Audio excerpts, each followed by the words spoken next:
Hi this is Manish, आप देख रहे हैं MVIAS और ये इंडियन पॉलिटी की सीरीज़ चल रही है। ठीक है, अभी तक हम फंडामेंटल राइट तक आ चुके हैं और फंडामेंटल राइट्स में मैंने आपको पार्ट 1 बताया था जिसमें हमने आर्टिकल 12, आर्टिकल 13 और आर्टिकल 14 को पढ़ा था। ठीक है, अब जो है आज की इस वीडियो में वीडियो छोटी रखने की मैं कोशिश करूँगा जैसे कि मैंने आपको पिछली वीडियो में बताया। ठीक है, आज की वीडियो में हम राइट टू इक्वालिटी कंप्लीट कर लेंगे। ठीक है, जिसमें कि article 14, article 15, article 16, article 17 and 18 यानी 14 से 18 तक के पूरे जो आर्टिकल्स हैं है ना राइट टू इक्वालिटी में, वो कंप्लीट हो जाएंगे। ठीक है, तो अच्छा, उससे पहले एक चीज़, जो लोग कमेंट कर रहे हैं वीडियोस में और लाइक कर रहे हैं वीडियो, उनके लिए थैंक यू। ठीक है, जो व्यूज़ आ रहे हैं उनके लिए थैंक यू। मेरे को इतनी होप नहीं थी कि इतने व्यूज़ मतलब आएंगे। कुछ एक दो वीडियोस पर मेरे 500 प्लस में व्यू भी गए हैं क्योंकि चैनल मैंने अभी शुरू किया है, और कुछ सब्सक्राइबर्स भी आ रहे हैं, उनके लिए थैंक यू। ठीक है, तो आप थोड़ा जो भी देख रहे हैं वीडियो, अगर कोई आपको चीज़ें समझ नहीं आती हैं तो प्लीज़ आप कमेंट में लिखें उसको। ठीक है लेकिन आप लोग क्या है कि ये वीडियोस थोड़ा सा ना देख पूरी नहीं रहे हो सकता है मुझ में कोई कमी है, तो आप प्लीज़ उसको कमेंट में ज़रूर लिखें कि अगर मैं कुछ गलत पढ़ा रहा हूँ या ठीक से कोई चीज़ एक्सप्लेन नहीं कर पा रहा हूँ तो आप उसे कमेंट में लिखें। ठीक है, लेकिन कोशिश करें वीडियो को पूरा देखने की, क्योंकि मैं मेहनत कर रहा हूँ कि आपको जो चीज़ें हैं वो अच्छे तरीके से डिलीवर की जाए। चलिए, तो आज हम शुरू करते हैं फंडामेंटल राइट्स। फंडामेंटल राइट्स में मैं आपको थोड़ा सा रिकैप, हल्का सा पीछे से जो हमने पढ़ा था वो मैं आपको बता देता हूँ। ठीक है, लास्ट टाइम जो हम कहाँ पर हमने ख़त्म किया था, मैंने आपको बताया था कि 7 तरह के फंडामेंटल राइट्स होते हैं, हुआ करते थे, अब 6 तरह के हैं। वो मैं फंडामेंटल राइट्स आपको एक बार रिकॉल करा देता हूँ। सबसे पहले क्या, ठीक है, यहीं पर लिख देता हूँ। एक तो है राइट, एक मिनट, ठीक है, तो एक तो है राइट टू इक्वालिटी, पूरा नहीं लिख रहा हूँ, राइट टू इक्वालिटी जो कि 14 से 18 के बीच आता है। दूसरा आता है राइट टू फ्रीडम, ठीक है जी, जो कि 19 से 22 तक आता है। फिर आता है राइट अगेंस्ट एक्सप्लॉइटेशन, यहाँ पर इस शब्द को ध्यान रखना, अगेंस्ट का ना, राइट अगेंस्ट एक्सप्लॉइटेशन जो कि 23-24 आर्टिकल को कवर करता है। उसके बाद आता है right to freedom of religion, ठीक है, जिसमें कि हमारा 25 से 28 तक के आर्टिकल्स आते हैं। फ्रीडम या रिलीजन लिख दे रहा हूँ, रिलीजन है। उसके नीचे आता है हमारा 28 आ गया, एजुकेशनल एंड कल्चरल राइट्स हमारे आते हैं, ये माइनॉरिटीज से रिलेटेड है, जो कि 29 और 30वां आर्टिकल हमारा आता है। फिर आता है हुआ करता था ये कभी राइट्स हमारा, जो राइट टू प्रॉपर्टी था, फिलहाल अब वो कौन से, वो अब लीगल राइट है, फंडामेंटल राइट ना होके। ठीक है, और वो 44/1978 अमेंडमेंट एक्ट में, कौन सा वाला एक्ट है, 44th CAA।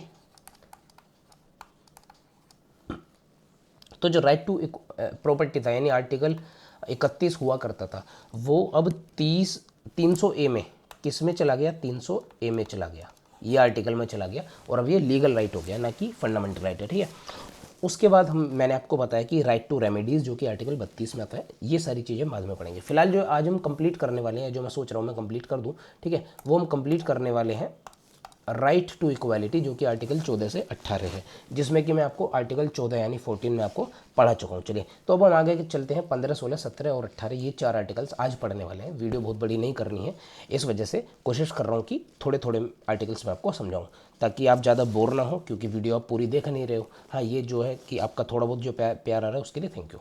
चलिए, तो शुरू करते हैं। सबसे पहले हम पढ़ेंगे आर्टिकल 15। चलिए, है ना, क्या कहता है आर्टिकल 15, ये हम समझ लेते हैं थोड़ा सा। यहाँ पर मैं लिखता हूँ, ये है हमारा आर्टिकल 15। तो जो आर्टिकल 15 हमारा क्या कहना चाहता है उसको अपने को समझना है।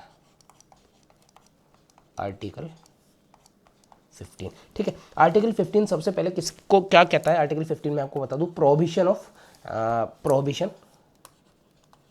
प्रोहिबिशन ऑफ डिस्क्रिमिनेशन है ऑन ग्राउंड्स ऑफ, है ना, या सर्टेन ग्राउंड्स है। कहने का मतलब क्या है कि हमें कुछ ग्राउंड्स को, कुछ ग्राउंड्स है, सभी ग्राउंड्स पर नहीं है, कुछ ग्राउंड्स को यानी कुछ आधार पर हमें लोगों के बीच में डिस्क्रिमिनेशन को, या फिर लोगों को, हम बात करें स्टेट की, क्योंकि जितने भी फंडामेंटल राइट्स हैं वो स्टेट के अगेंस्ट काम कर रहे हैं। ठीक है, कुछ ऐसे फंडामेंटल राइट्स जो जो प्राइवेट एजेंसी के अगेंस्ट भी काम कर रहे हैं, प्राइवेट पर्सन के अगेंस्ट भी काम कर रहे हैं। ठीक है, लेकिन जो आर्टिकल 15 क्या कहता है, आर्टिकल 15 कहता है प्रोहिबिशन ऑफ डिस्क्रिमिनेशन है ऑन सर्टेन ग्राउंड्स। ठीक है, तो ये कहता है प्रोहिबिशन ऑफ डिस्क्रिमिनेशन, ये डिस्क्रिमिनेशन है, ठीक है, ऑन सर्टेन ग्राउंड्स। ठीक है, इसमें मैं कुछ शब्द आपको लिखूंगा, साफ से लिख देता हूँ, ठीक है, साफ से लिख देता हूँ, ऐसे ही टाइम खर्च हो जाएगा, थोड़ा साफ लिख देता हूँ। तो ये कहता है prohibition of discrimination discrimination on certain grounds, ठीक है।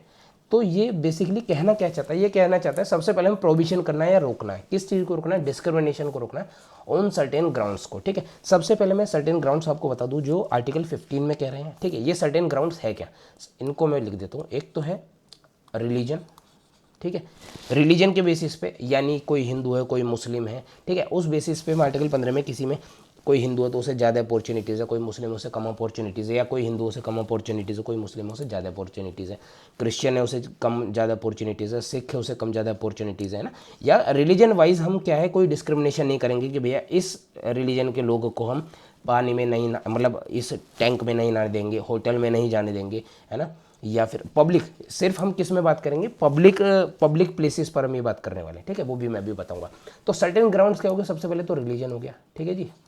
दूसरा हो गया हमारा रेस, है ना, जिसे नस्ल हम बोलते हैं, नस्ल भेद वगैरह कुछ कहते हैं ना, ये निग्रो है, कुछ मतलब ये है अमेरिकन है, और ये तुम्हारा चाइनीज़ है, इस तरह के शब्द हम यूज़ कर लेते हैं कई बार, ठीक है। रेस है, रिलीजन है, उसके बाद सेक्स आ गया, उसके बाद प्लेस आ गया, ठीक है, और place of birth, sorry place of birth तो आएगी ना, रेस, रिलीजन, है ना, यहाँ पर कास्ट आ गई, ठीक है, एक ही रिलीजन के अंदर है, और प्लेस ऑफ बर्थ। तो ये 5 ग्राउंड्स इसमें आर्टिकल 15 में दिए हैं जिसके बेसिस पर हम भेदभाव नहीं कर सकते हैं, ठीक है। ये चीज़ें समझनी है, डिस्क्रिमिनेशन हम नहीं कर सकते हैं। अभी सबसे पहले मैंने आपको पिछली वीडियोज़ में बताया था कि कुछ ऐसे आर्टिकल्स हैं जो सिर्फ और सिर्फ सिटीजन्स के लिए हैं, ठीक है, जैसे आर्टिकल 15, आर्टिकल 16, आर्टिकल 19 और 29 एंड 30, ये जितने भी आर्टिकल्स हैं ना, ये सिर्फ और सिर्फ सिटीजन्स के लिए ना। इनका रिलेशन किससे, सिटीजन्स से, ये मैं आपको पहले भी बता चुका हूँ सिटीजनशिप चैप्टर में, जो वीडियोस मैंने आपको बताई थी, सिटीजन्स के लिए। तो सिंपल सी बात है, जो आर्टिकल 15 है वो भी किसके लिए बात कर रहा है, सिटीजन के लिए। यानी सिटीजन्स के बीच में जो डिस्क्रिमिनेशन है, स्टेट कौन करेगा डिस्क्रिमिनेशन, स्टेट।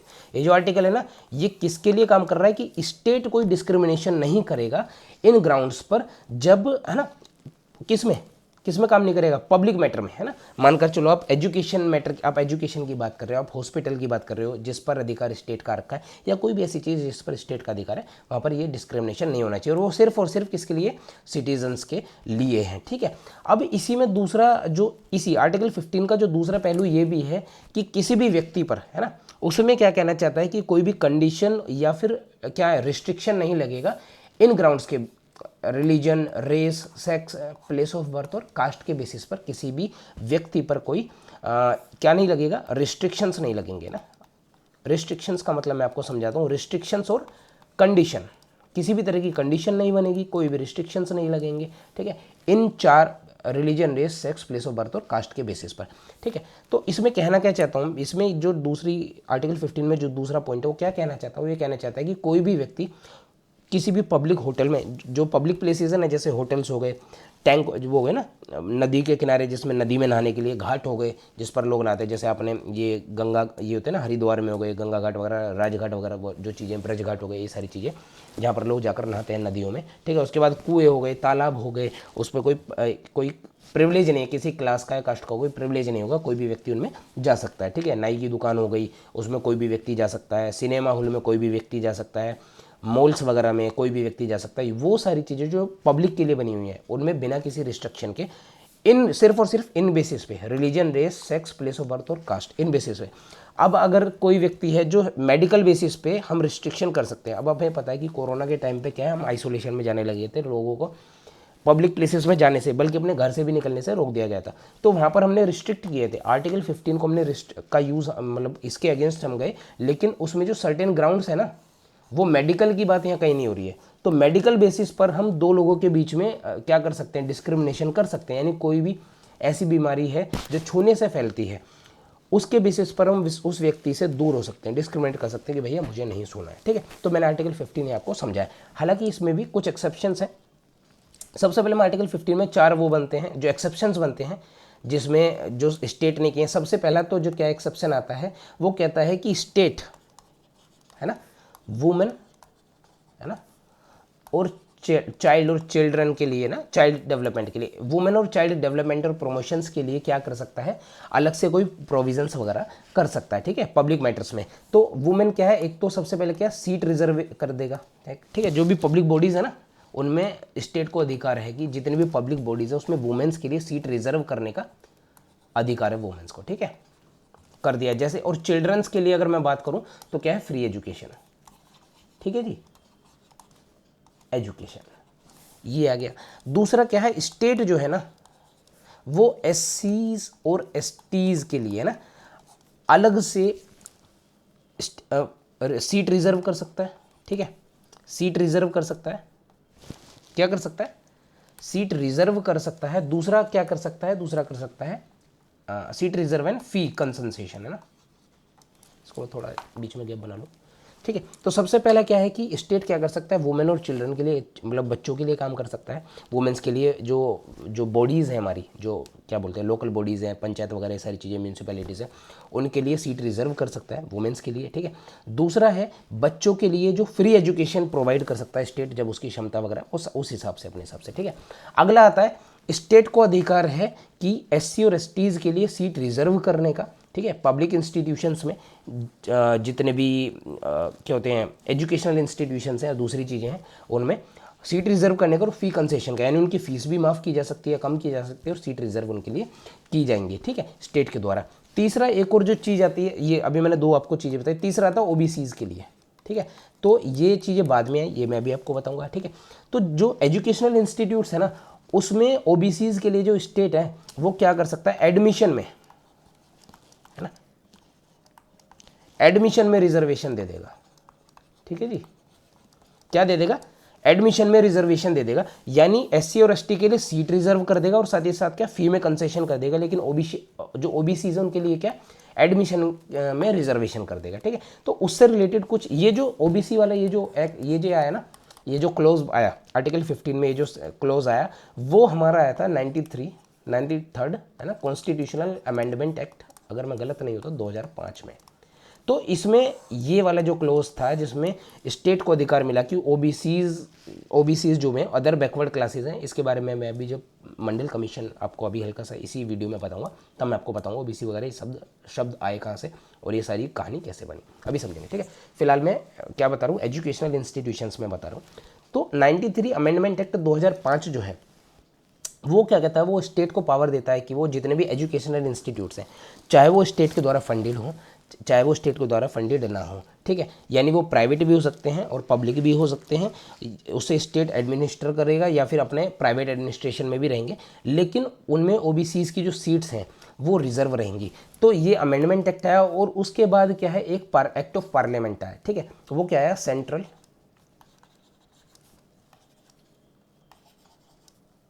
एजुकेशनल, ठीक है, सेंट्रल एजुकेशनल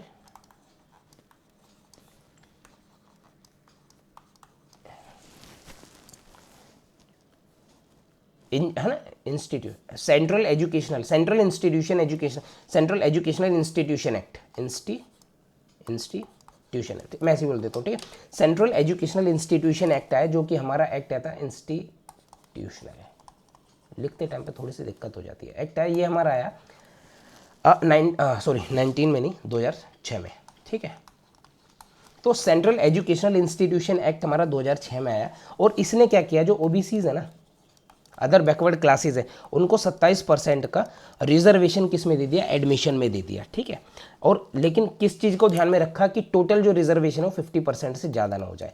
ये 50% की बात और 27% की जो बातें हैं ये कहाँ से आई, अभी हम मंडल कमीशन, अभी हम जो मंडल केस है ना पूरा वो समझेंगे तभी सारी चीज़ें अपने को समझ में आ जाएंगी।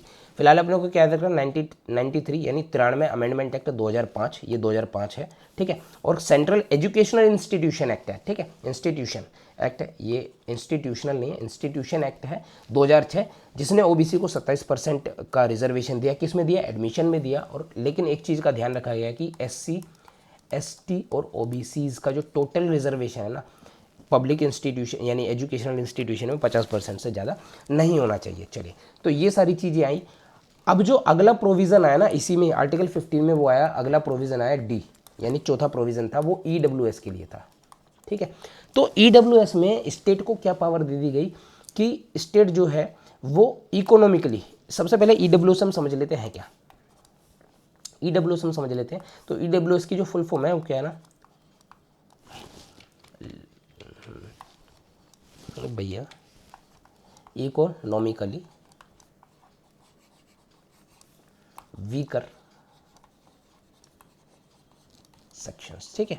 तो ईडब्ल्यूएस क्या है, इकोनॉमिकली वीकर सेक्शंस, यानी ऐसे सेक्शन जो आर्थिक रूप से पिछड़े हैं, जिनके पास है ना पैसे की कमी के कारण वो जो एजुकेशन है या दूसरी जो ज़रूरतें उनको पूरा नहीं कर पा रहे हैं, है ना, इनको ईडब्ल्यूएस कहा गया। उसके लिए कुछ क्राइटेरिया लिखे गए, वो मैं अभी आपको बताता हूँ, ठीक है। तो स्टेट को क्या पावर मिली, तो जो ईडब्ल्यूएस सेक्शंस है, ईडब्ल्यूएस है ना, उनके लिए जितने भी पब्लिक एजुकेशनल इंस्टीट्यूशंस हैं, चाहे वो एडिड हो स्टेट के द्वारा या अनएडिड हो, वहाँ पर 10% एडिशनल, ठीक है जी, एडिशनल रिजर्वेशन मिलेगा सीट में, ठीक है, ईडब्ल्यूएस को। और वो ये जो एडिशनल रिजर्वेशन है ना, वो एससी, एसटी और ओबीसी इन तीनों से अलग होगा। यानी यहाँ पर हुआ क्या है कि 50% जो वो था ना हमारा लिमिटेशन सी, उससे हम ऊपर चले गए। ये 10% हमने एक्स्ट्रा में ईडब्ल्यूएस को दे दिया। ये आया कब, ये आया हमारा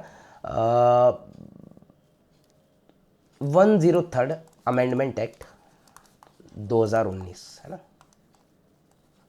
ये हमारा 103 अमेंडमेंट एक्ट 2019 में ईडब्ल्यूएस, इसमें दो जगह परिवर्तन होते हैं, एक आर्टिकल 15 में, एक आर्टिकल 16 में, ठीक है। तो ईडब्ल्यूएस उसमें आया। अभी मैं इसका आपको क्राइटेरिया लिख देता हूँ कि ईडब्ल्यूएस के अंतर्गत कौन से लोग आते हैं, वो मैं आपको बता देता हूँ। एससी, एसटी, ओबीसीज, ठीक है। तो ये टोटल जो इसमें 50% का क्राइटेरिया वो टूट गया। और ये जो 10, सॉरी जस्ट, ठीक है। तो ये जो 10% का जो अपने को जो एडिशनल रिजर्वेशन दी है, ये उन लोगों को दी है जो आर्थिक रूप से पिछड़े हैं। अब चाहे वो किसी भी कैटेगरी से, चाहे वो जनरल से हो, चाहे वो एससी से हो, चाहे वो एसटी से हो, चाहे वो ओबीसी से हो। लेकिन ऐसा कोई व्यक्ति जो एससी से है और उसने एससी का बेनिफिट लिया हुआ है, वो उसको नहीं लेगा। कोई व्यक्ति जो एससी से है, जो वो एससी कोटे से नहीं लड़ रहा है, वो इसमें आ सकता है, ठीक है। चलिए, तो नेक्स्ट हम समझ लेते हैं। अच्छा, पहले मैं इसका क्राइटेरिया बता दूं, ईडब्ल्यूएस के लिए क्या क्राइटेरिया सेट किया है। तो ईडब्ल्यूएस का जो मैं क्राइटेरिया है, टूट गई क्या, नहीं, ठीक है।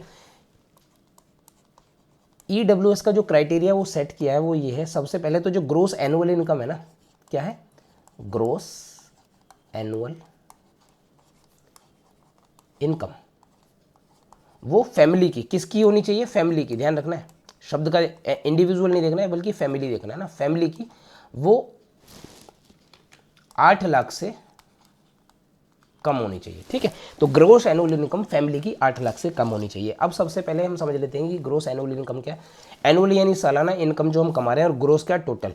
तो दो तरह की इनकम होती है, ग्रोस होती है कि नेट होती है। नेट में क्या होती है, जो हम सब कुछ दे देते हैं ना, जितनी भी चीज़ें हमने भरनी होती हैं, वो सारी चीज़ें कर, जो हमने टैक्स वगैरह सब भरने के बाद जो हमारे हाथ में बचता है वो। लेकिन ग्रोस में क्या है, जो हमारे हाथ में आया उसके बाद हम जो टैक्स वगैरह सारी चीज़ें वो हम देंगे, उससे पहले की जो इनकम है ना, वो 8 लाख से कम होने की चाहिए, है। अब तो हम इंश्योरेंस की किस्तें वगैरह सब बचने के बाद हम सब नहीं देखेंगे, ठीक।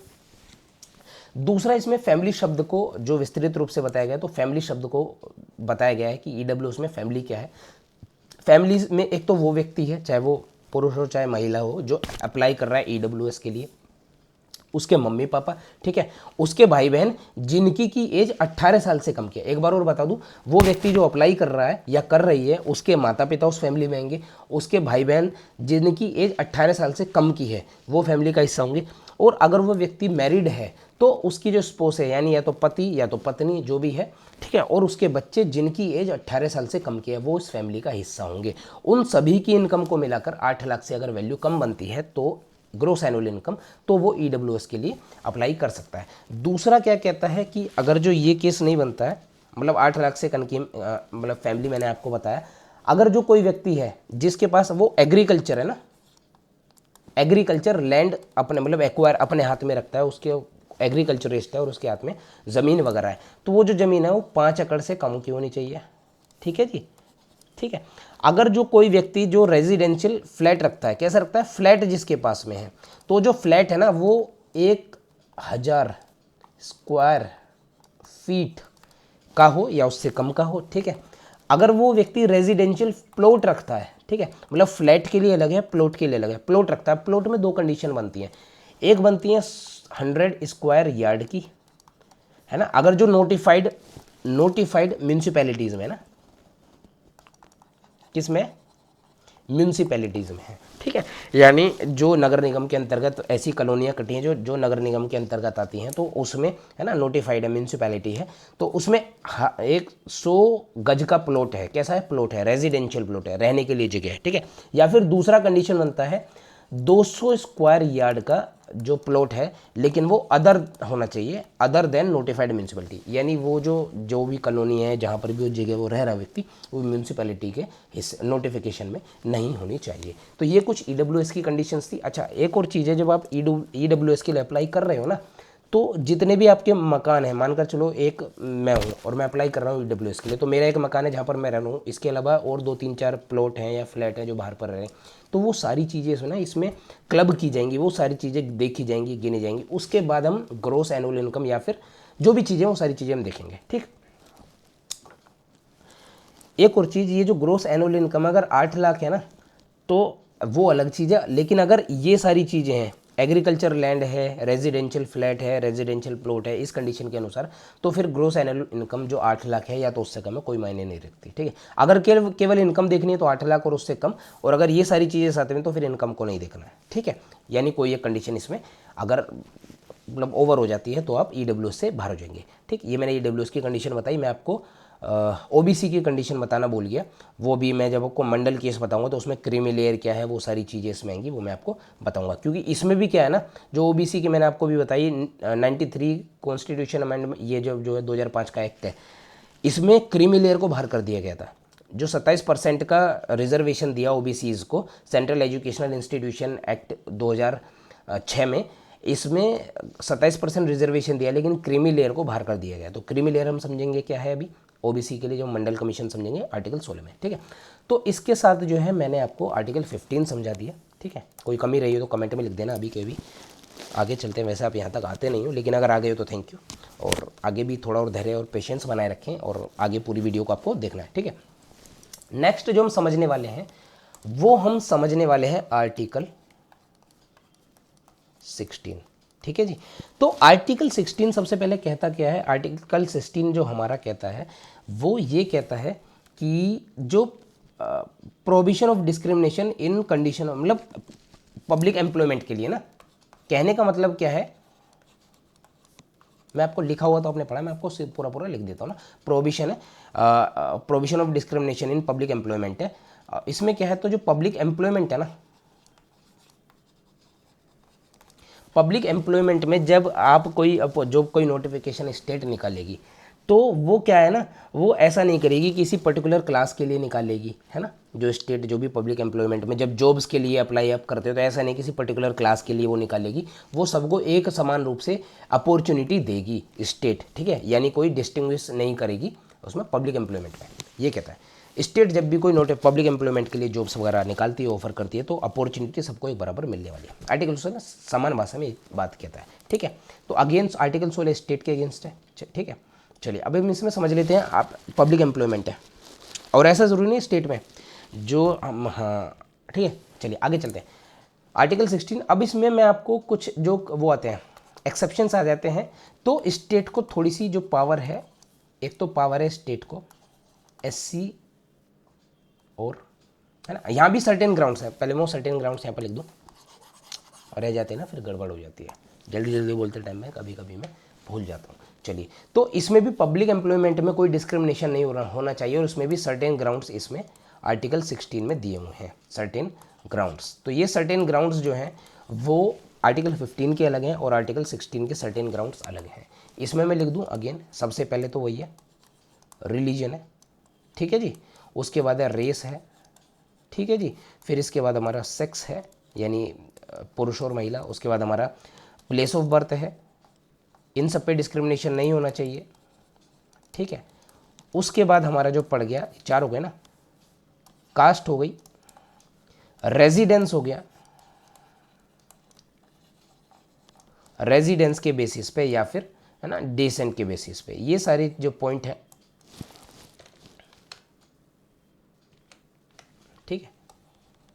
डिसेंसी के बेसिस पे।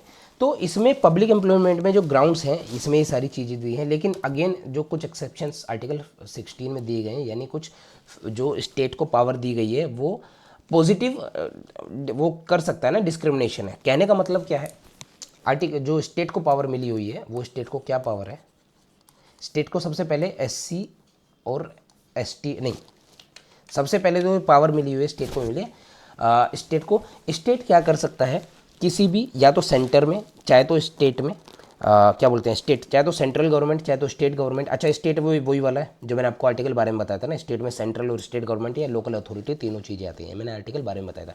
तो यहाँ पर जो स्टेट है ये तीनों को ले रहा है, सेंट्रल गवर्नमेंट को ले रहा है, स्टेट गवर्नमेंट को, लोकल अथॉरिटीज़ को ले रहा है। जिन भी कोई भी ऐसी ट्राइब्स हैं, ठीक है, जो SC ST से बाहर है, SC ST के लिए तो अलग से प्रोविज़न हो गए, कोई भी ऐसी ट्राइब्स जो SC और ST में नहीं आती है और जिनका एडिक्वेट रिप्रेजेंटेशन है ना वो स्टेट सर्विसेज में नहीं है, ठीक है, उनको रेजिडेंस क्या है ना एज ए कंडीशन प्रोवाइड कर सकता है। मतलब क्या है कि जब आप जॉब ऑफर के लिए आप एप्लीकेशन भरोगे ना तो वहाँ पर एक और क्राइटेरिया वहाँ पर आपको देखने को मिल जाएगा जिस पर रेजिडेंस आ जाएगा। यानी क्या है कि ये पर्टिकुलर जॉब जो है वो एक खास प्रकार के वहाँ पर रहने वाले लोग व्यक्तियों के लिए, ये कोई व्यक्ति है जो कोई ट्राइब है या कोई कम्युनिटी है मानकर चलो एक जगह है, ठीक है, कोई स्टेट है और इसमें ये पर्टिकुलर जगह है, यहाँ पर एक पर्टिकुलर कम्युनिटी यहाँ पर रहती है, ठीक है, इस कम्युनिटी का इस पूरे स्टेट में स्टेट सर्विसेज हैं उसमें जो रिप्रेजेंटेशन है ना वो ना के बराबर है। तो स्टेट गवर्नमेंट ने क्या किया कि इस कम्युनिटी का रिप्रेजेंटेशन सर्विसेज में बढ़ाने के लिए एक क्राइटेरिया और बढ़ दिया, रेजिडेंस, ठीक है जी। यानी अब जब भी जॉब निकलेगी तो उसमें जो रेजिडेंस एक क्राइटेरिया होगा, इस पर्टिकुलर एरिया के जो लोग होंगे ना, यहाँ के जो रहने वाले लोग होंगे, सिर्फ वही लोग उस जॉब को अप्लाई, उस जॉब या उस पोस्ट के लिए अप्लाई कर पाएंगे और इससे हम क्या करेंगे, उस सर्विस में उस ट्राइब्स का, उस कम्युनिटी का हम रिप्रेजेंटेशन बढ़ाएंगे। तो उसने क्या किया, स्टेट ने रेजिडेंस क्राइटेरिया बना दिया, ठीक है, और उसके लिए क्या बनाया, रेजिडेंस, ठीक है, एक क्राइटेरिया बना दिया जब भी कोई जॉब अपॉर्चुनिटी, क्राइटेरिया बना दिया जब भी कोई जॉब अपॉर्चुनिटी आती है खास प्रकार की, है ना, मतलब उस एरिया से रिलेटेड जो कम्युनिटी है जिसका रिप्रेजेंटेशन है नहीं ठीक से सर्विसेज में, तो उससे रिलेटेड एक एक्ट आया पार्लियामेंट में। वो क्या एक्ट आया, पब्लिक एम्प्लॉयमेंट, है ना, पब्लिक एम्प्लॉयमेंट, है ना, रिक्वायरमेंट, या ब्रैकेट में लिखा है ना, रिक्वायरमेंट एज रेजिडेंस, ठीक है जी, एक्ट 1957। और इस एक्ट के अनुसार क्या है ना, तो रेजिडेंस एक क्राइटेरिया होगा जब भी आप, मतलब कोई व्यक्ति या किसी पर्टिकुलर कम्युनिटी का व्यक्ति किसी पर्टिकुलर क्षेत्र में जब कोई वो जॉब आती है तो वो उस सिर्फ वहीं का व्यक्ति उस पोस्ट को भर सकता है, ठीक है।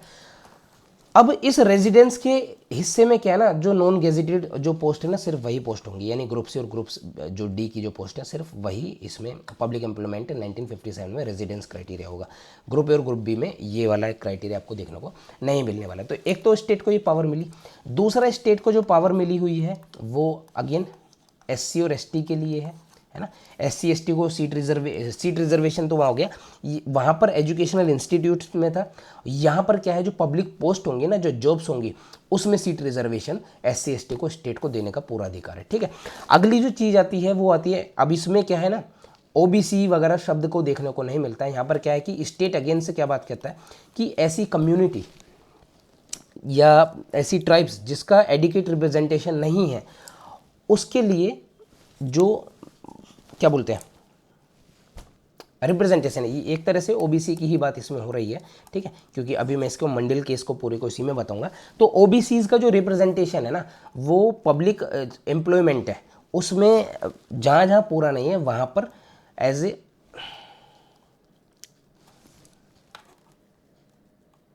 हाँ OBCs है, ठीक है। तो स्टेट जो है, स्टेट को क्या पावर मिली है कि वो OBCs के लिए पब्लिक एम्प्लॉयमेंट में कुछ सीट जो है वो रिजर्व कर लेगा, ठीक है, और उनको वो जो वहाँ से उस हिसाब से मिल जाएगी। यहाँ पर मैं थोड़ा सा वो कर रहा हूँ ना, मैं इसको अभी आपको मंडल केस में बता देता हूँ। नेक्स्ट जो स्टेट को पावर मिली वो पावर मिली EWS में। EWS में अगेन सेम है, 10% रिजर्वेशन, एडिशनल रिजर्वेशन मिला पोस्ट में या जॉब्स में, जो कि SC ST और OBC से अलग होगा, ठीक है। अब इसमें जो मेन केस आता है ना, जो मेन अपने को चीज़ें पढ़नी है, वो आती है एक तो मंडल केस, जो कई बार आपको करंट अफेयर में देखने को मिलेगा, है ना।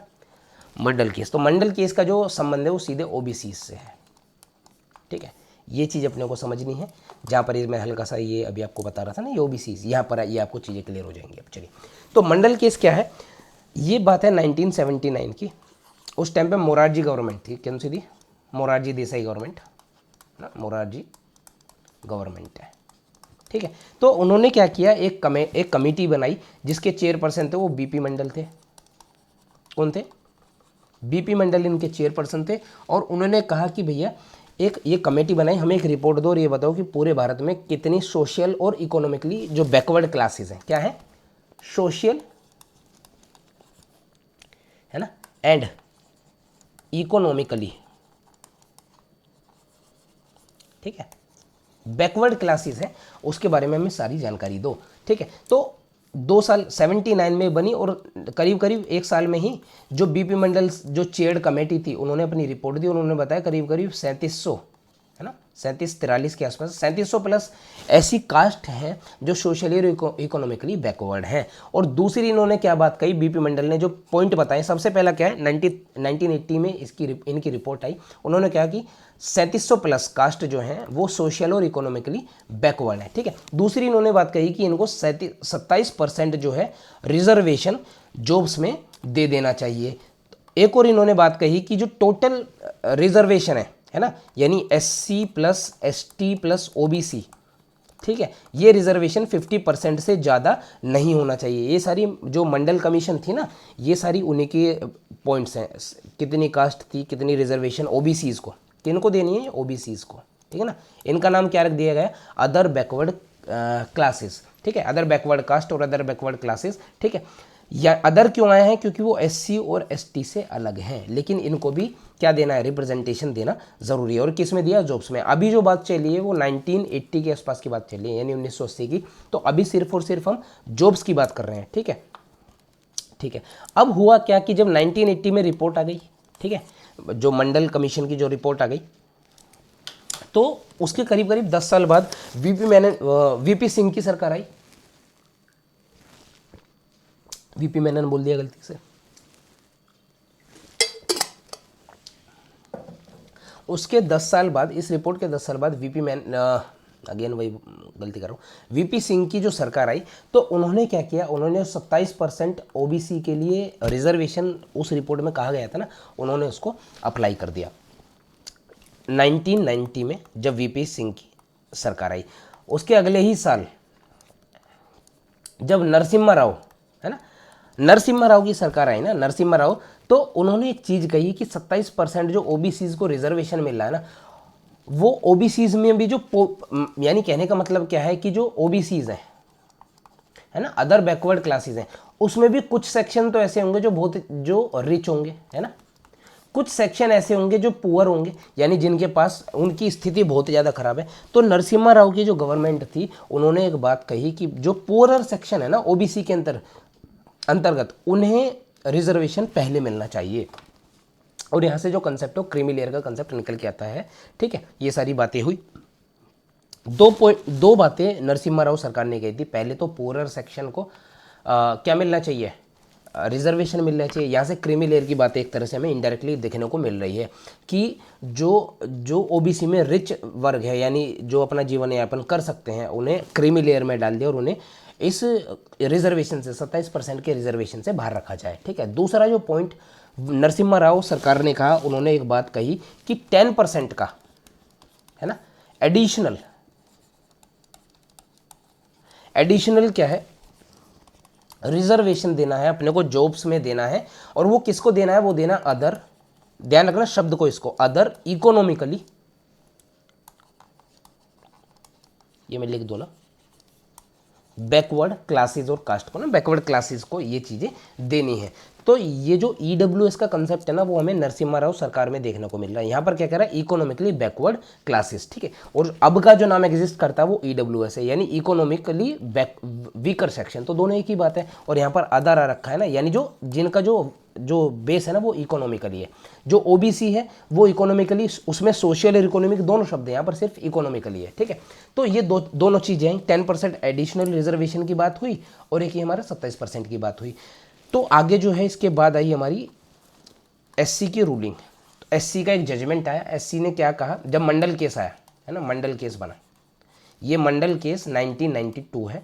तो इसमें जो एससी ने अपना कुछ एक जजमेंट दिया, उन्होंने जो नरसिम्हा राव सरकार ने 27% के लिए बात कही थी, वीपी सिंह सरकार ने और नरसिम्हा राव सरकार ने जो 27% के लिए बात कही थी, वो तो उन्होंने कर दिया कि ठीक है भाई, इसको हम कॉन्स्टिट्यूशनल वैलिडिटी दे देंगे और 27% का रिजर्वेशन आपको मिल जाएगा, ठीक है, ओबीसीज के लिए। तो ये चीज़ कर दी। दूसरा उन्होंने क्या कहा कि जो 10% का एडिशनल रिजर्वेशन हम जो आप मांग रहे हो ना, जो अदर इकोनॉमिकली बैकवर्ड क्लासेस के लिए, इसकी बात करो, इस वाले की, जो अब जाकर ईडब्ल्यूएस बने, ठीक है। तो उसमें एससी ने कहा ये नहीं मिलेगा, क्योंकि 50% जो लिमिट है ना, जो मंडल कमीशन ने बनाई थी 50% वाली, इसको ये इसको क्रॉस कर रहा है, तो हम इसको नहीं देने वाले। यानी 10% वाला जो चैप्टर था ये हो गया खत्म, ठीक है। आगे कुछ और 2-4 पॉइंट्स हैं जो एससी ने बनाकर दिए, वो मैं आपको बताकर दे देता हूँ। सबसे पहले क्या बात कही एससी ने कि एक तो जो क्रीमी लेयर है ना, क्रीमी लेयर, उनको रिजर्वेशन का लाभ नहीं देना है, ठीक है। तो हम सबसे पहले हम समझ लेते हैं कि क्रीमी लेयर में होता क्या है। क्रीमी लेयर में वो लोग आ जाते हैं जो जॉब्स के लिए अप्लाई कर रहे हैं, लेकिन जिनका संबंध किससे, मानकर चलो प्रेसिडेंट है, वाइस प्रेसिडेंट है, सुप्रीम कोर्ट और हाई कोर्ट है ना, तो इनमें काम करने वाले लोगों के जो बच्चे हैं, ठीक है, वो क्रीमी लेयर के अंतर्गत आएंगे। ग्रुप ए और ग्रुप बी के अंतर्गत काम करने वाले जो ऑफिसर्स हैं ना, जो गेजेटेड ऑफिसर्स की पोस्ट है, उनके बच्चे हैं वो क्रीमी लेयर में आ जाएंगे। जितने भी लॉयर्स हैं, इंजीनियर्स हैं, डॉक्टर्स हैं, या क्या बोलते हैं, जो पीएसयू में काम करते हैं, जो बैंक्स में काम करते हैं, या फिर उसी के लेवल के जो लोग हैं जो पब्लिक उसमें प्राइवेट एम्प्लॉयमेंट में हैं, उनके जो बच्चे हैं वो क्रीमी लेयर में आ जाएंगे। और उन्हें ओबीसीज में ही बात हो रही है, ये सारी बातें, उन्हें जो है ये 27% का जो रिजर्वेशन का लाभ है वो नहीं मिलने वाला है, ठीक है। तो ये सारी चीज़ें क्रीमी लेयर में थी। दूसरा इन्होंने क्या जो रूलिंग आई, उन्होंने कहा कि जो रिजर्वेशन है ना वो प्रमोशन में नहीं मिलने वाला है। हुआ क्या जी, ये 1992 की बात है, और उस टाइम पे जो रिजर्वेशन ना प्रमोशन में भी चल रहा था, क्योंकि ये जो जितने भी ये हमारी ये सरकारें होती हैं, जो पार्टीज़ वगैरह होती हैं, जो चुनाव लड़ती हैं, ये वोटर्स को लुभाने के लिए ना तरह तरह की चीज़ें चलाती हैं कि अब हम तुम्हें रिजर्वेशन प्रमोशन में भी देंगे, ठीक है। तो उस टाइम पर एससी ने क्या किया कि प्रमोशन में रिजर्वेशन नहीं मिलेगा, सिर्फ एक बार रिजर्वेशन मिलेगा, वो भी क्या है कि अपनी रिप्रेजेंटेशन को बढ़ाने के लिए। आगे आपको क्या अपनी मेहनत से ऊपर उठना है, और मतलब अपनी मेहनत से ऊपर उठना है, ये सारी बातें। दूसरा पॉइंट यह है कि प्रमोशन में जो रिजर्वेशन है ना, प्रमोशन में जो रिजर्वेशन है वो नहीं मिलेगा। एक और इन्होंने बात कही कि जो 50% की लिमिट है ना, 50% की लिमिट है वो बनी रहनी चाहिए। एक और चीज थी कैरी फॉरवर्ड रूल, ठीक है। तो सबसे पहले मैं आपको बता दूं कैरी फॉरवर्ड रूल है क्या। कैरी फॉरवर्ड रूल क्या है उसके बारे में आपको बता दूं। कैरी है ना, forward rule, carry forward rule क्या कहता है कि मानकर चलो किसी साल, यानी इसी साल की अगर हम बात करें, तो SC STs के लिए कुछ सीटें रिजर्व हैं, लेकिन एक मिनिमम क्राइटेरिया है को भी कुछ बच्चे फुलफिल नहीं कर पाए, और जो मानकर चलो 50 सीटें थी जो SC STs के लिए है ना, 50 सीटें, 50% नहीं 50 सीटें हैं, ठीक है। 50 सीटें जो हैं वो SCs के लिए रिजर्व्ड है, ठीक है। और एक मिनिमम क्राइटेरिया जो उनको क्रॉस करना ही करना है, वो क्राइटेरिया भी नीचे की तरफ होता है जब हम जनरल और OBCs की बात करते हैं, ठीक है। तो वो उनको क्रॉस करना है, लेकिन 50 बच्चे भी ऐसे नहीं हैं जो उस क्राइटेरिया को फुलफिल कर रहे हो। तो अब जो सीट है वो सिर्फ 25 भरी हैं, और 25 सीट कैसी रह गई, वैकेंट रह गई है ना, खाली रह गई। तो अब इन 25 सीट को जो कि खाली रह गई, अगले साल फिर से हम ऐड कर देंगे दूसरी एम्प्लॉयमेंट में, या तो और उनको क्या करेंगे, सिर्फ और सिर्फ SC में हम, जैसे SC की सीट खाली है ना, तो उन सारी की सारी 25 सीट को हम SCs को दे देंगे अगले साल, ठीक है। इसे हम बोलते हैं कैरी फॉरवर्ड रूल, ठीक है। और ऐसा हम कब कर सकते हैं, सिर्फ अगले 2 साल के लिए ऐसा कर सकते हैं, ठीक है। तो जो सुप्रीम कोर्ट का जजमेंट था ना, उन्होंने इसमें क्या कहा कि कैरी फॉरवर्ड रूल आप अप्लाई कर सकते हो, लेकिन 50% का जो लिमिट है ना, जो 50% की रिजर्वेशन की लिमिट है वो नहीं टूटनी चाहिए। कहने का मतलब क्या है कि मानकर चलो 25 सीट है वो खाली रह गई और वो अगली साल जुड़ जाएंगी। अब अगली साल 25 तो ये रह गई और आगे 25 सीट ही नई बन गई, तो टोटल अगले साल जो सीट बनी नई वो 50 बन गई। अब 25 सीट तो ये SC की हो गई जो टोटल पूरे रूप से SC की हैं, और इन जो नई सीट बनी 25 हैं, इन 25 सीट को अगेन से डिवाइड किया जाएगा, यानी कुछ 16 के आसपास सीट 12 है ना, कुछ 12 के आसपास जो सीट है या 13 के आसपास सीट है वो अगेन से एससी को दी जाएंगी। ठीक है, तो उन्होंने क्या कहा कि 50% का जो रूल है ना कि 50% रिजर्वेशन है वो नहीं टूटनी चाहिए, आप कैरी फॉरवर्ड रूल करो। ठीक है, मतलब कहने का क्या है कि जो 25 सीट एक्स्ट्रा की गई हैं और टोटल बनकर 50 सीट बन गई हैं, उनमें से सिर्फ और सिर्फ 25 ही अब एससी को जाएंगी, बाकी 25 एससी एसटी और ओबीसी को ना, एससी एसटी ओबीसी को जाएंगी। ठीक है, बाकी जो 25 सीट बची हैं उस पर सब लड़ सकते हैं। ठीक है, तो ये कैरी फॉरवर्ड रूल था। ठीक है, इसमें 50% रूल नहीं टूटना चाहिए, ये सुप्रीम कोर्ट की जजमेंट थी। एक और सुप्रीम कोर्ट ने जो बात कही वो कही कि भैया जो ओबीसीज है ना, इनका ओबीसीज में भी कई सारी कास्ट रहती है जिनका तो ओवर इंक्लूजन हो रखा है ना। ओवर इंक्लूजन का मतलब क्या है, वो उन कास्ट की जो है ना रिप्रेजेंटेशन पब्लिक पोस्ट में हद से ज़्यादा है, यानी बहुत ज़्यादा वो कास्ट है ऐसी। तो कहने का मतलब क्या है कि वो जो कास्ट है या उससे रिलेटेड या उस क्लास से या उस सेक्शन से रिलेटेड जो भी लोग हैं वो सक्षम हैं पढ़ाई के लिए, पब्लिक पोस्ट में जाने के लिए, है ना, तैयारी करने के लिए, तभी तो उनका ओवर इंक्लूजन है। दूसरा एक और शब्द है अंडर इंक्लूजन है। ठीक है, अंडर इंक्लूजन। तो ओबीसी का ओवर इंक्लूजन और अंडर इंक्लूजन किस सेक्शन, मतलब कौन सा ऐसा सेक्शन है जिनका ओवर इंक्लूजन हो रखा है ओबीसीज में, और कौन सा ऐसा सेक्शन है जिसका अंडर इंक्लूजन हो रखा है ओबीसीज में, किसमें, पब्लिक एम्प्लॉयमेंट की बात हो रही है इसमें, है ना, रिजर्वेशन उसमें, सर्विसेज में। ठीक है, तो इसको पता करने के लिए ना एक आप क्या करो, परमानेंट, ये एससी की रूलिंग है, परमानेंट स्टैट्यूटरी कमीशन बनाओ। ठीक है जी, कमीशन बनाओ, और उसका मेन काम क्या है, ये चेक करना है कि किस सर्विस में ओबीसी के मतलब किस सेक्शन का ओवर इंक्लूजन है, किसका अंडर इंक्लूजन है। तो ये कुछ रूलिंग्स थी जो एससी ने दी 1992 में। अब जैसे ही रूलिंग्स आई तो उस पर रिएक्ट या रिस्पॉन्स करने के लिए ना गवर्नमेंट ने कुछ 2-4 चीज़ें बदलाव किए। सबसे पहले तो क्या किया, जो क्रीमी लेयर का कंसेप्ट था जो सरकार ने एज इट इज़ उसने एक्सेप्ट कर लिया कि ठीक है भैया जो ओबीसी में क्रीमी लेयर है हम उसको आरक्षण यानी रिजर्वेशन का बेनिफिट नहीं देने वाले। अब जो दूसरा पॉइंट रहा वो प्रमोशन का रहा। तो प्रमोशन में सरकार ने क्या किया, इस जो रूलिंग थी ना इसको ख़त्म करने के लिए कि इसको नल एंड वॉइड कर देंगे, जो एससी ने रूलिंग दी है, जो भी वर्डिक्ट दिया है हम इसके अगेंस्ट काम करने वाले हैं। उन्होंने क्या किया, एक तो 73 है शायद मेरे हिसाब से ना, यानी 2 अमेंडमेंट एक्ट आए, 77 एंड 85 है ना, 77 एंड 85 है ना अमेंडमेंट एक्ट आए। ठीक है, तो जो 85th अमेंडमेंट एक्ट आए कैसे थे, कॉन्स्टिट्यूशनल अमेंडमेंट एक्ट थे। 77th में क्या कहा गया कि ठीक है भैया ये जो हमने किसकी बात हो रही है, ये बात हो रही है प्रमोशन की, प्रमोशन इन रिजर्वेशन। उन्होंने कहा कि प्रमोशन इन रिजर्वेशन जो है स्टेट को देने का अधिकार है, यानी मतलब एक व्यक्ति है वो एससी से रिलेटेड है, यानी एससी पोस्ट पर वो आया, अब उसका हमें प्रमोशन करना है ना, और वहाँ पर दूसरा कोई व्यक्ति एग्जिस्ट मतलब उस वही दूसरा व्यक्ति नहीं है, तो गड़बड़ कर रहा है। ठीक है, कहने का मतलब क्या है कि अच्छा दो एक अपने को याद रखना है, एक तो 77th कॉन्स्टिट्यूशनल अमेंडमेंट एक्ट याद रखना, दूसरा माना 85 है ना, ये 85वां कॉन्स्टिट्यूशनल अमेंडमेंट एक्ट अपने को याद रखना है। ठीक है, अब इसमें क्या है, एक तो अप्लाई कर दिया गया यानी प्रमोशन जो है वो रिजर्वेशन जो प्रमोशन में भी अप्लाई कर दिया गया 77 में। दूसरा 85 अमेंडमेंट एक्ट है ना, उसमें आया कॉन्सिक्वेंशियल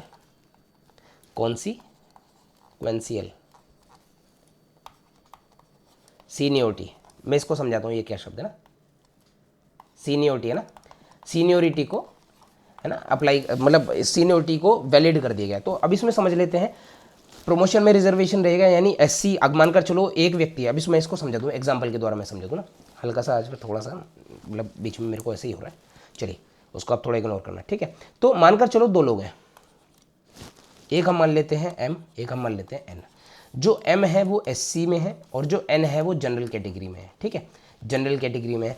अब जो एन है ना, अब मानकर चलो हमारे पास 3 लेवल है, लेवल ए सबसे ऊपर लेवल है, लेवल बी है ना, सबसे लेवल बी और लेवल सी। ठीक है, ए सबसे ऊपर है, सी सबसे नीचे है। जो हमारा एन है ना वो लेवल बी पे है, वो किस पर है, लेवल बी पर है। ठीक है जी। और जो हमारा एम है ना, जब वो पोस्ट पर आया वो लेवल सी पर है, ठीक है जी। तो एम जो है वो लेवल सी पे है, यानी किसका जूनियर है, वो एन का जूनियर है, ठीक है। और जो एन है वो लेवल बी पे, तो इसका सीनियर हो गया। अब क्या है कि क्योंकि प्रमोशन हमें रिजर्वेशन हमें प्रमोशन में मिल गया, ठीक है। तो उस रिजर्वेशन में प्रमोशन के द्वारा क्या होगा, जो एम है जो लेवल सी पे है वो प्रमोट हो जाएगा ए पर, ठीक है। या तो ए पर प्रमोट हो जाएगा, मानकर चलो लेवल ए पर एक सीट खाली हुई, तो हमें अब वो सीट क्या है, प्रमोशन के द्वारा भरनी है, और लेवल बी पर कोई कैंडिडेट अवेलेबल नहीं है, तो क्या करेंगे, लेवल सी से एक व्यक्ति को ए पर ले जाएंगे, ठीक है जी। यानी एससी को इसमें लाभ मिल जाएगा प्रमोशन पे, ठीक है, बजाय बी के। तो अब जो हमारा एम है ना वो लेवल ए पर पहुंच गया, ठीक है, 1 2 3 भी कर सकते हैं हम इसको, ठीक है। तो हायर लेवल पे पहुंच गया, यानी अब वो क्या है, जो कि जूनियर था एन का, वो अब उसका सीनियर बन गया, ठीक है।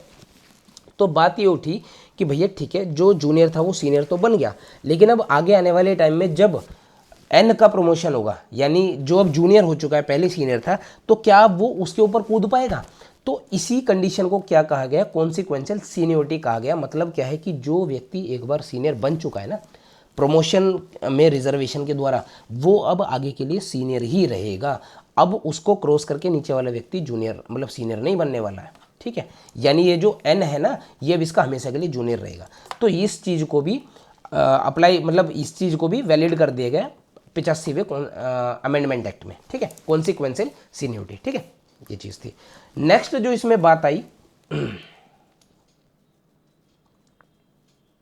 हाँ 50% मैंने आपको बता दिया, ओबीसी में मैंने आपको सेक्शन बता दिया। हाँ, जो नेक्स्ट इसमें बात आई, एक इसमें परमानेंट स्टैट्यूटरी बॉडी बननी थी ना, परमानेंट स्टैट्यूटरी बॉडी की जो मांग की थी, एससी ने कहा था कि एक ऐसी परमानेंट स्टैट्यूटरी बॉडी बननी चाहिए, तो उसमें एक परमानेंट स्टैट्यूटरी बॉडी बनी, और उसका जो नाम पड़ा वो था एनसीबीसी, यानी national commission for backward classes, और ये बनी थी 1993 में, ठीक है। 1993 में ये बनी थी, पार्लियामेंट एक्ट ऑफ पार्लियामेंट के द्वारा बनी थी। बाद में इसको कॉन्स्टिट्यूशन जो कॉन्स्टिट्यूशनल स्टेटस जो आपको मिला ना, वो इसको मिला 102 वे कॉन्स्टिट्यूशन अमेंडमेंट एक्ट, जो कि 2018 में आया, और उसने national commission for backward classes, जिसका मेन काम क्या था, ओबीसी का ओवर इंक्लूजन और ओवर इंक्लूजन, अंडर इंक्लूजन और नॉन इंक्लूजन देखना पब्लिक एम्प्लॉयमेंट में, ठीक है। तो ये एनसीबीसी आई। पहले जो बनी थी स्टैट्यूटरी बॉडी बनी थी। स्टैट्यूटरी बॉडीज़ क्या बॉडीज़ होती हैं, जो एक्ट ऑफ पार्लियामेंट के द्वारा बॉडीज़ बनती है ना, मतलब कोई एक्ट आया पार्लियामेंट में और उसमें कोई बॉडी बन गई, तो उसे बोलते हैं स्टैट्यूटरी बॉडी। और कोई ऐसी बॉडीज़ होती है जो इसका नाम कॉन्स्टिट्यूशन में आ रखा है, तो उस तरह की बॉडीज़ को या उस तरह की मतलब उस तरह की बॉडी को हम क्या बोलते हैं, कॉन्स्टिट्यूशनल बॉडी बोलते हैं। तो national commission for backward classes 1993 में जो है वो स्टैट्यूटरी बॉडी बनी, और उसको कॉन्स्टिट्यूशनल स्टेटस मिला 102 कॉन्स्टिट्यूशनल अमेंडमेंट एक्ट 2018 में मिला, ठीक है। तो उसमें एक नया जो एक्ट है वो ऐड किया गया था कॉन्स्टिट्यूशन में, वो है 338B, जिसका संबंध national commission for backward classes है। National commission for backward classes क्या है, आगे इसका एक विस्तृत चैप्टर है लक्ष्मीकांत में, वो मैं आगे आपको बताऊंगा, ठीक है। तो यहाँ पर ये सारे पॉइंट मैंने आपको बता दिए। इसी के साथ जो हमारा आर्टिकल 16 है ना वो खत्म हो गया। अब हमारे दो आर्टिकल बचे हैं, दोनों छोटे छोटे आर्टिकल, एक आर्टिकल 17 और एक आर्टिकल हमारा 18, ठीक है। सबसे पहले मैं आपको बता देता हूँ आर्टिकल 17 के बारे में, ठीक है। तो आर्टिकल 17 किसके बारे में बात करता है, आर्टिकल 17 कहता है एबोलिशन ऑफ अनटचेबिलिटी, यानी अनटचेबिलिटी क्या है ना, छुआछूत से पूरी तरीके से मतलब खत्म कर देना इसको कहीं भी। क्या कहता है ये, एबोलिशन ऑफ abolition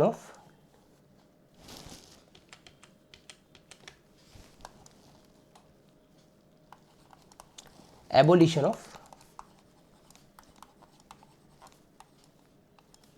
अनटचेबिलिटी ना, ठीक है।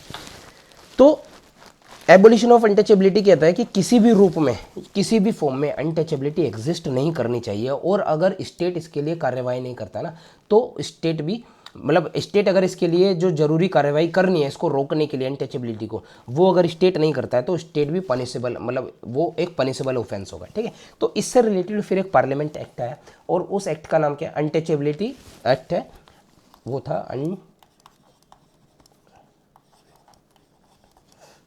अनटचेबिलिटी, है ना, ब्रैकेट में ऑफेंसेस एक्ट, यह था 1955 में, अगर मैं गलत नहीं हूँ तो अनटचेबिलिटी ऑफेंसेस एक्ट है 1955 में। बाद में 1976 में 1976 में क्या किया गया, सबसे पहले तो इसका नाम बदला गया, अनटचेबिलिटी ऑफेंसिव एक्ट है ना 1955, इसका नाम क्या हुआ, प्रोटेक्शन ऑफ सिविल राइट, इसका नाम हो गया प्रोटेक्शन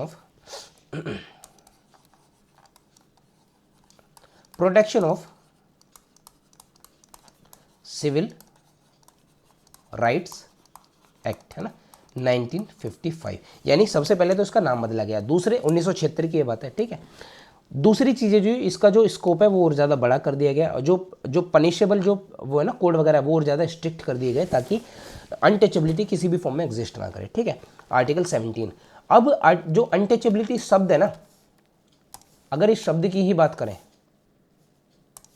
ठीक है, अगर अनटचेबिलिटी शब्द की ही बात करें ना, तो अनटचेबिलिटी जो शब्द है इसकी डेफिनेशन ना तो किसी एक्ट में ना ही तो पार्लियामेंट में, मतलब सॉरी कॉन्स्टिट्यूशन में कहीं भी डेफिनेशन इसकी नहीं दी हुई है।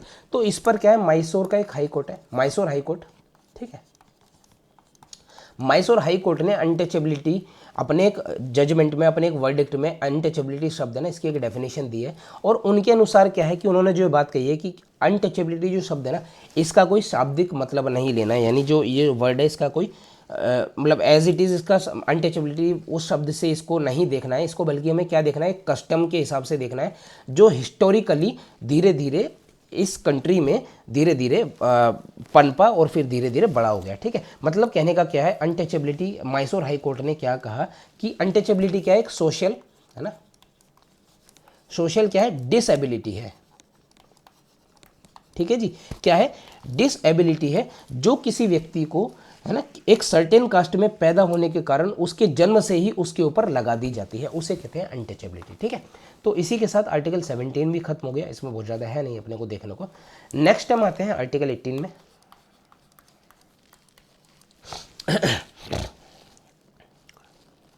अच्छा, आर्टिकल 17 सिर्फ स्टेट के अगेंस्ट ही काम नहीं करेगा, अगर कोई प्राइवेट कॉरपोरेशन या कोई प्राइवेट एजेंसी है ना जो अनटचेबिलिटी को फैला रही है या उसको उसकी फेवर में काम कर रही है, तो उसके अगेंस्ट भी पनिशेबल ऑफेंसेस, ये जो काम होगा ना वो भी पनिशेबल ऑफेंसेस होगा, ठीक है। हम आते हैं आर्टिकल 18 में। आर्टिकल 18 जो बात करता है वो किसकी बात करता है, आर्टिकल 18 बात करता है एबोलिशन ऑफ, है ना, एबोलिशन ऑफ टाइटल्स की, ठीक है, टाइटल्स, ठीक है। तो आर्टिकल 18 क्या कहता है कि स्टेट किसी भी तरह के टाइटल्स को किसी भी दूसरे व्यक्ति को नहीं देगा। सिर्फ दो एक्सेप्शन इसमें स्टेट्स को दिए गए हैं, एक तो मिलिट्री टाइटल्स को, दूसरे एकेडमिक डिस्टिंक्शंस, है ना, इनके अलावा कोई टाइटल्स जो है वो स्टेट नहीं देगा।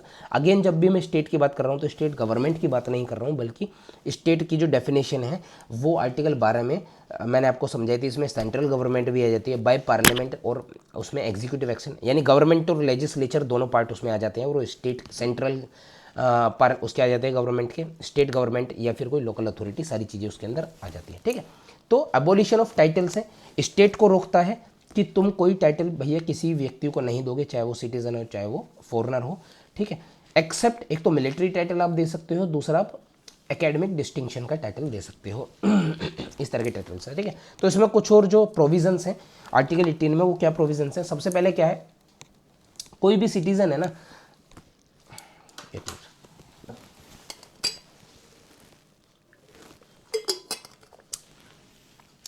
कोई भी सिटीजन है वो कोई भी फॉरेन स्टेट से कोई किसी भी तरह का टाइटल एक्सेप्ट नहीं करेगा। पहला प्रोविज़न क्या है कि कोई भी सिटीजन किसी फॉरेन स्टेट से किसी भी प्रकार कोई भी टाइटल या किसी भी प्रकार का टाइटल एक्सेप्ट नहीं करेगा। दूसरा क्या है कि कोई फॉरेनर है जो यहाँ पर ऑफिस ऑफ प्रॉफिट है या तो कोई ट्रस्ट चला रहा है और उसे बाहर से कोई टाइटल, किसी फॉरेन स्टेट से कोई टाइटल मिल रहा है, तो वो टाइटल कब लेगा, जब प्रेसिडेंट से अनुमति या स्वीकृति ले ले तब, ठीक है।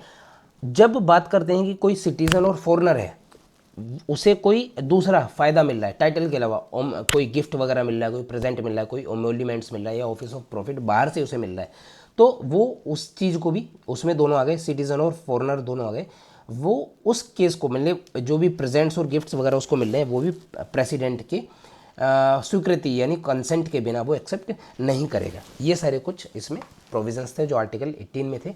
अब टाइटल्स जो हैं वो टाइटल्स होते क्या हैं, जैसे जो मतलब जब ब्रिटिशर्स जब यहाँ पर राज करते थे ना, रूल किया करते थे, तो वो कुछ ना अपने टाइटल्स दिया करते थे, जो लोगों को दिया करते थे, जैसे राजा है। अगर हम वहाँ की इंग्लैंड की बात करें तो वहाँ आज भी एक टाइटल है, वो सर का टाइटल है, वो आज भी दिया जाता है ना, सर वगैरह ये सारे टाइटल यहाँ पर भी दिए जाते। राजा है, सर है, ये सारे टाइटल आज भी दिए जाते हैं। महाराजा है महाराजा है ना, दीवान है, ये सारे टाइटल्स थे जो लोग अपने नाम के या तो आगे या तो पीछे लगाया करते थे, इस तरह के टाइटल्स ना। यानी ये हेरिडेटरी टाइटल्स है ना, मतलब मैंने टाइटल लगाया, फिर मेरी पीढ़ी अगली पीढ़ी उस टाइटल को लगाएगी, वो अगली पीढ़ी उस टाइटल को लगाएगी, ठीक है, यानी जन्म से वो टाइटल जुड़ जाया करते थे। तो इस तरह के टाइटल्स की बात है जिसको रोक रहा है, मतलब स्टेट को रोका जा रहा है देने से, ठीक है। अब इसमें भी सुप्रीम कोर्ट की एक वर्डिक्ट है या रूलिंग है। सुप्रीम कोर्ट कहता है कि ये जो नेशनल अवार्ड्स है ना, जिसमें हमारा पद्म विभूषण आ गया है ना, भारत रत्न का अवार्ड आ गया, पद्म विभूषण आ गया, पद्म भूषण आ गया, पद्मश्री आ गया, ये सारे जो अवार्ड्स हैं, ये टाइटल्स मतलब ये हेरिडेटरी टाइटल्स हैं ना, इसकी फॉर्म में नहीं आते हैं। इसलिए स्टेट इस तरह की चीज़ों को, स्टेट में कौन है, सेंट्रल गवर्नमेंट हो गई, अगेन स्टेट गवर्नमेंट हो गई, कोई लोकल अथॉरिटी हो गई जो इन सब चीज़ों को प्रोवाइड करा रही है, वो इन सब चीज़ों को दे सकता है। ये स्टेट की, वो सुप्रीम कोर्ट की वर्डिक्ट में कहा गया, ठीक है। लेकिन दो चीज़ें इसमें और कही गई, जिस व्यक्ति को ये सारी चीज़ें मिल रही है ना, जो भी पद्म विभूषण है, पद्म भूषण है, पद्मश्री है या नेशनल अवार्ड है, ये सारी चीज़ें वो अपने नाम में ना तो सफिक्स करेगा ना प्रीफिक्स, यानी ना तो नाम के आगे लगाएगा ना तो नाम के पीछे लगाएगा, ठीक है। तो इसके साथ क्या है, मैंने आपको ये आर्टिकल 18 भी कंप्लीट करा दिया। हल्का सा थोड़ा सा मेरे को मतलब बीच में थोड़ी सी गड़बड़ आपको देखने को रही हुई, उसको इग्नोर करना, ठीक है। चलिए, तो मैं क्योंकि मैंने पॉइंट्स वगैरह लिखे नहीं हैं तो कई बार ऐसा हो जाता है कि वो बीच में चीज़ें दिक्कत कर जाती हैं। चलिए, इसी के साथ क्या है, हमने जो आज जो क्लियर कर लिए वो क्या है, राइट टू इक्वालिटी, है ना, इक्वालिटी, राइट टू इक्वालिटी, जिसमें कि आर्टिकल 14 से आर्टिकल 18 आते हैं। ये हमने एक राइट आज कंप्लीट कर दिया है। नेक्स्ट वीडियोज़ में मैं देखता हूँ शायद राइट टू फ्रीडम हम कंप्लीट कर दें। राइट टू फ्रीडम थोड़ा सा बड़ा है ना, राइट टू इक्वालिटी और राइट टू फ्रीडम थोड़ा सा बड़ा है, तो समझने में थोड़ा टाइम ज़्यादा लगता है समझाने में, तो इस वजह से इनमें कोशिश रहेगी कि अलग अलग ही आए। उसके बाद क्या है, हम एक साथ मर्ज भी कर देंगे, राइट अगेंस्ट एक्सप्लॉयटेशन छोटा है और right to freedom of religion छोटा, हम सबको एक साथ भी कर लेंगे, कोई दिक्कत नहीं है। चलिए, तो इसी के साथ आज की वीडियो यहीं पर ख़त्म करते हैं। नमस्ते, जय हिंद, वंदे मातरम। वीडियो अच्छी लगी हो, जो भी चीज़ें गड़बड़ उनको इग्नोर करने के बाद, तो वीडियो को शेयर करना, सब्सक्राइब करना, है ना, लाइक भी करो। और थैंक यू जो भी लोग इसको लाइक और शेयर मतलब लाइक और कमेंट वगैरह करें, उनके लिए थैंक यू। जय हिंद, वंदे मातरम। चलिए।